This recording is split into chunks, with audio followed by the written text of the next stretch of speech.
नमस्कार मित्रांनो, get together हा इंग्रजी शब्द त्याचं मराठीत भाषांतर होऊ शकतं स्नेह मेळावा, पण इंग्रजी शब्दाला फार वजन असतं आणि म्हणून तो शब्द वापरण्यात आपल्याला आनंद वाटतो. 10, 20, 30, 40 वर्षानंतर पुन्हा ते विद्यार्थी ते शिक्षक एकत्र येतात. कोणाच्या डोक्यातून ही कल्पना सुचली असेल देव जाणो, पण चांगले आहे वाईट आहे हे प्रत्येकाच्या स्वभावधर्मावर अवलंबून असतं. परवा एक व्हिडिओ माझ्या पाहण्यात आला. अशाच स्नेह मेळाव्यात शिक्षक मुलं जमली होती. 2 विद्यार्थ्यांनी तिथं न जाता जाता आपलं प्रेम व्यक्त केलं आणि मग त्याने आपले चालू संसार मोडले आणि त्यांनी स्वतंत्र संसार थाटला गेला. पुन्हा काही काळाने त्यांना आपल्या पहिल्या संसारातील मुलांची आठवण झाली आणि पुन्हा ते 2 वाटेने दोघं निघून गेले. पण त्याच्यावर उलटसुलट चर्चा किती झाली. मग कशाला घेतात ते गेट टुगेदर? मग काय कारण असते गेट टुगेदर घ्यायची? पण कसं आहे की सगळ्याच गोष्टीत माणसानं तडजोड, श्रद्धा, सबुरी या गोष्टीनं वागलं, आतताईपणा केला नाही आहे तर समाजातल्या चांगल्या गोष्टीवर परिणाम होणार नाही आहे. पण 6 वर्ष माध्यमिक शाळेत एकत्र घालवलेले आपण एखाद्या दिवशी यायला शाळेत आणि एक दिवस एकत्र घालवायला काय बिघडतं? भूतकाळ आठवला म्हणून काय बिघडलं? आठवणी काढल्या काय बिघडलं? सकारात्मक वृत्तीची माणसं येतात आणि नकारात्मक वृत्तीची माणसं येत नाही आहेत. इंग्रजीतलं एक वाक्य मला नेहमी आठवतं. Friends, remember that the future never forgives those who forget past. म्हणून गुळुंब हायस्कूल, गुळुंब तालुका वाई, जिल्हा सातारा येथील हायस्कूलमधील 1984च्या 10वीच्या बॅचचं एक स्नेहसंमेलन झालं. त्यात मी सहभागी होतो. त्यात मी माझ्या आठवणी सांगितल्या, त्या आपण ऐकाव्यात, पाहाव्यात एवढीच विनंती करतो आणि थांबतो. धन्यवाद. सर्वांना अभिवादन करतो. व्यासपीठावरले मान्यवर आणि समोरचे तुम्ही सगळे मान्यवर. माझ्या अगोदरची भाषणं झालेत. मला जे काय बोलायचं होतं त्यांनी बोलून घेतले.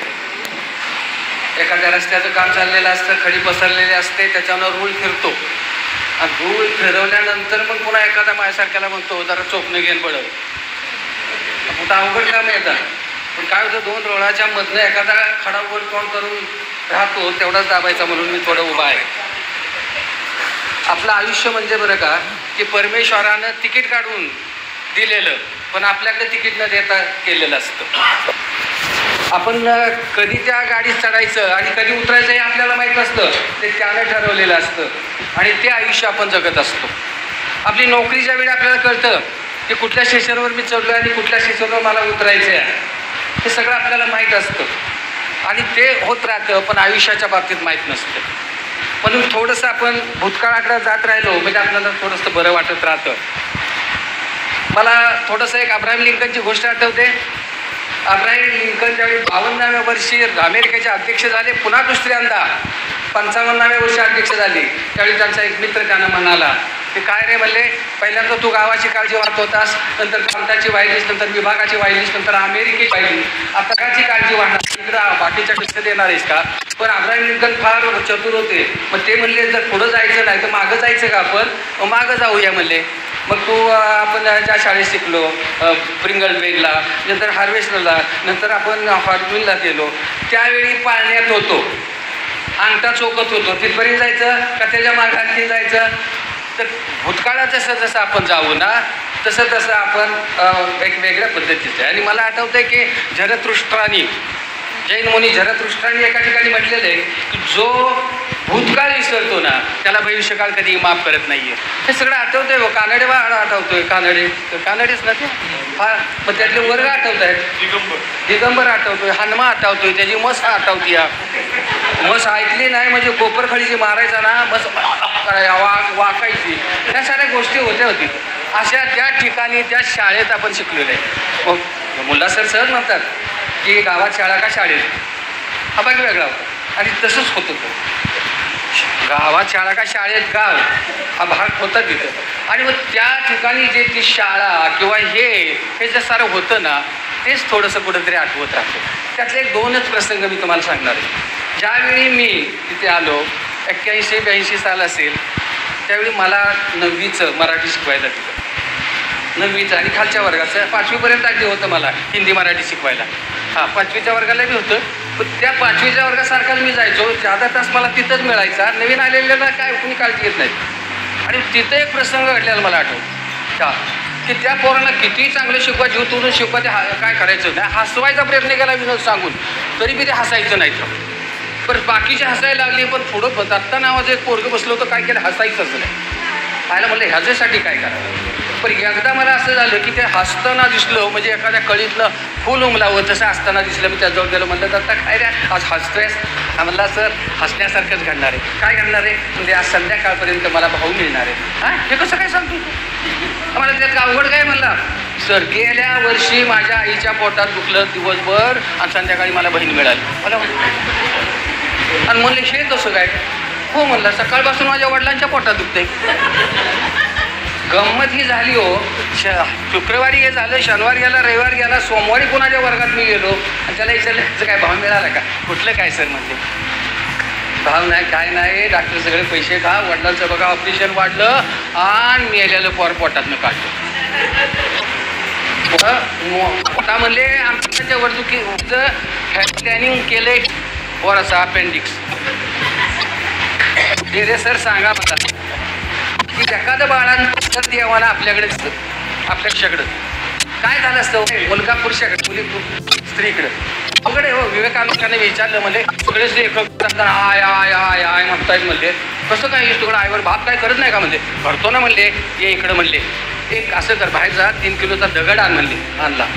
बरं ह्याचं काय करायचं? काय नाही म्हणले हा दगड आहे ना, हा दगड उद्या सकाळी पोटाला बांध, 7 वाजता उठल्यावर आणि संध्याकाळी 8 वाजता तोडल्यानंतर म्हणलं कसं काय? अवघड आहे म्हणले स्वामी अवघड आहे हे कसं काय वे? म्हणजे आईची म्हणती का बघा त्यात रे, तुला 12 तास दगड प्यालावला नाही. त्या बिचारीने काय करायचं? त्या अशा गोष्टी ह्या आपल्याकडं होत राहतात आणि त्या पद्धतीने होतात. मी त्या 9च्या वर्गात एक कविता शिकवत होतो. तुम्ही असाल का नसाल मला माहीत नाही. कविता काय होती तर नामदेवांची पतित पावन नाम ऐकून आलो मी द्वारा आणि पतित पावन नवेश म्हणून जाता मागारा. तर ही कविता शिकवली होती गेल्या वर्षी. त्यावेळी माझ्या इन्स्पेक्शनला ते शिक्षणाधिकारी बसले होते या कविता शिकवताना. आणि शिकवली की चांगली नावच ना त्याची पण काय असतात कसला विचारात सांगणारे वगैरे. ही कविता शिकवत असताना मी आलो की घ्यावे तेव्हा घ्यावे असंच उदाहरण काय धरू मी देवा तुझे कृपणाचे द्वार. कृपण शब्द तुमच्यापैकी कुणी सांगू शकेल? कृपण शब्द कृपणाचा अर्थ काय येतो तुमच्यापैकी पण सांगू? नाही मी असं पोरांना म्हणलो, तुम्हाला नाही म्हणत हा. पोरांना म्हटलो एकाचा हात वर नाही. अरे म्हणलं कृपण म्हणजे सोपा शब्द आहे. म्हणलं मी एक तुम्हाला त्याच्या गोष्ट सांगतो आणि त्याच्यावर तुम्हाला त्याचा अर्थ आला तर बघा. तर मग मी त्यांना एक गोष्ट सांगितली. काय तर म्हणलं एक 2 मारवाड्याच्या बाबतीत कृपण शब्द वापरला जातो.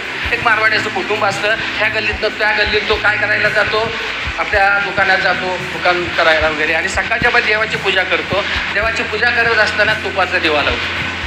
पण एकदा काय होतं, दिवा तेवढ्या पूजेपुरताच लावतो आणि लगेच विझवून टाकतो. एकदा काय झालं, दिवाला विझवायचं ते विसरून गेलं आणि गेलं दुकानात जायला.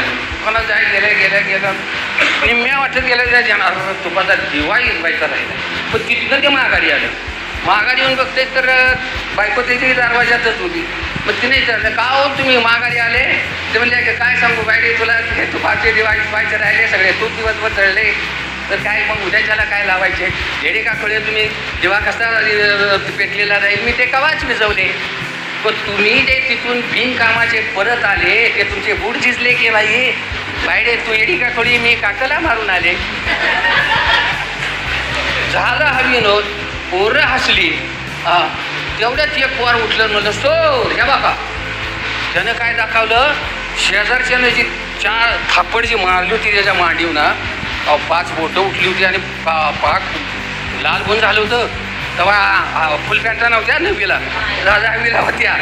लावलं की मला सरच्यानं ह्यानं. अरे म्हणलं काय झालं म्हणलं. आता त्याला हसवा आवरानं म्हणून त्याने ह्याच्यावर तापाड मारली. म्हणून मी त्याला फाळकन मारलं ना ते बामणाचा वाडा मोठी बीन हे असतील दगडाची टेंगळं ते आग आलं टेंगळाव तरी हसते या टेंगळातलं. मी गेलो पुढं आपल्या व्यासपीठावर पुन्हा पुस्तक घेऊन वाचायला लागलो की कविता शिकवायला लागलो. एवढ्याच शेजारच्या पोरांचं त्याच्याकडे बघितलं सांगितलं सर अहो त्या बघा त्याच्या डोक्यातनं रक्त येतं, हे रक्ताची धार लागली. आणि रक्ताची धार लागल्यानंतर मग ते लगेच ते मी घेतलं, माझ्या रुमालाने ते पुसलं आणि ते सगळं त्या डॉक्टर होते तिथे शितोळे नावाचे, त्या शितोळ्यांच्याकडे नेलं, त्यांना सगळं हकीकत सांगितली.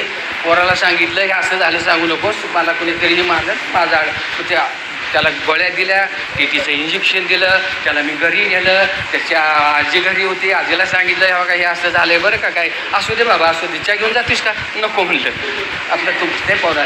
आणि ते गेलं. गंमत अशी होती की एवढं करूनही पुन्हा त्या पोरानं किंवा त्याच्या बापानं किंवा त्याच्या आईनं कुणीही मला विचारलं नाही आहे, कुठं तेच कधीतरी भेटलं तरी, आणि कुठंतरी असंच भेटलं एकदा आणि म्हणला सर तुम्हाला आठवतंय का काय असं झालेलं. अरे पण मी तेवढा घाबरलो होतो म्हटलं, कारण तिथं असे काही त्रिदेव होते ना, त्यातले 2 देव तर लय विचित्र होते. काय या सोय मारायचं असतं, कुठं रागाची असतं वरी म्हणले, आता काय खरं नाही म्हणले. मग मला आई तर त्याची लय बेकार आहे म्हणली, पॅन्टच ओढल म्हटलं, मला पट्टा आहे काय, पट्टार सुद्धा बाजूला टाकेल नका सांगू तुम्ही म्हणले. हां मग अशी कॉपीचा विषय निघाला. काटवडे सरांनी सांगितलं आमच्या शाळेत कॉपीच्या बाबतीत पहिल्यांदा का दुसऱ्या वर्षी 9वीतले पोरगं कॉपी करत होतं, रवींद्र नाव, त्याचे वडील लहानपणी वारलेले, एकटा आई ते तुम्हाला किस्सा माहीत असेल. हां कॉपी म्हणलं माझं सुद्धा मस्त घालायचं, मी आयुष्यात कधी कॉपी केली नाही. मग असं तुम्हाला सांगितलं 4 वेळा नापास झाले पट्ट्या, सांगायला अभिमान असतो तुम्हाला, कॉपी नाही. आणि त्या पोराला मारल्यानंतर सुद्धा ह्या वय ह्यानी वय चिंते सर तुम्ही वाईट केलं बरं, अरे आम्हाला असल्या गोष्टी सुरू करत. हां आता म्हणजे वाईट आहे ती, म्हणजे ती आई तर तले इच्छित पोर म्हणजे तळहाताच्या पोटासारखं जपलेलं आहे, तुम्ही त्याला हे करत गेला नाही उपयोगाचं म्हणजे असलं हे असं. पण यांनी जसं सांगितलं ते जाधव सर कसे सगळ्यांनी सांगितलं तर ते जाधव सर खरंच तसे होते. तो माणूस होता ना, म्हणूनच आम्ही आदर्श राज्य राष्ट्रीय पुरस्कार प्राप्त शिक्षक झालो केवळ त्या माणसामुळं, कारण त्यांनी त्यावेळी दिलेलं बाळकडू आम्हाला आता आयुष्यभर सुद्धा उपयोगी येते.